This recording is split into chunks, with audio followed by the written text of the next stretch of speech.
Good morning mga kasmiles! Another day, another tutorial. Gagawa tayo ng DIY power button para sa ating Insta360 One X2. Madaling masira kasi yung original. Ang kakailanganin mo lang, interior. Lumang interior, okay na yan. At ngayon makikita mo, ginugupit ko na kahugis ng butas ng ating pinaka power button ng Insta360 One X2 natin. Ngayon, swak na swak. At napansin ko kung ilalagay ko to rekta, itong isang layer na interior, medyo pagkadikit, medyo malalim ang butas. Kaya napagpasyahan ko gumawa ng pangalawang layer. Kaya ang unang layer ay bubutasan ko sa gitna para lumusot yung pinaka-switch ng Insta360 One X2 natin. Saktong butas lang para lumusot yung pinaka-switch niya.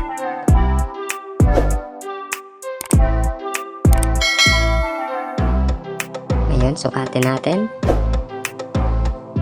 Ito yung magsisilbing first layer ng DIY power button natin.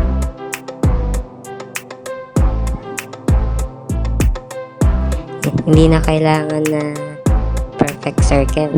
Ang importante lang, palusot natin yung pinaka-switch ng power button natin. Ngayon, medyo sinisilid-silid ko yung interior sa pinaka-butas para sa gilid, para may kapit naman ng DIY na switch natin.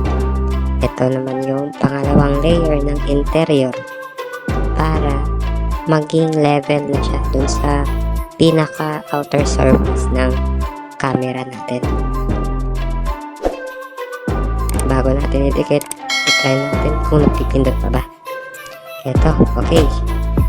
Next na kakailanganin natin, isang pandikit, ang adhesive. Gamit ko dito isang T7000. Proven and tested ko na to. Ito yung gamit ko sa mga nire-repair kong cellphone, smartphone, pag nagre-replace ako ng screen, bagong screen. Ang gagawin lang natin dito, apply natin yung adhesive sa pinakaunang layer ng interior.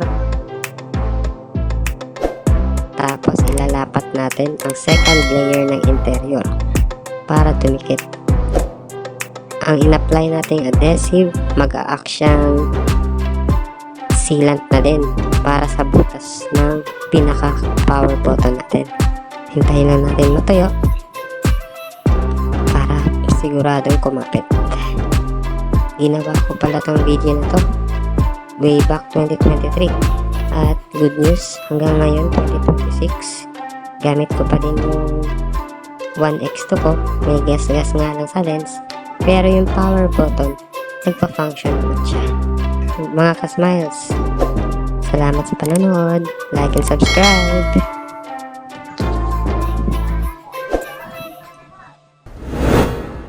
Did you smile today?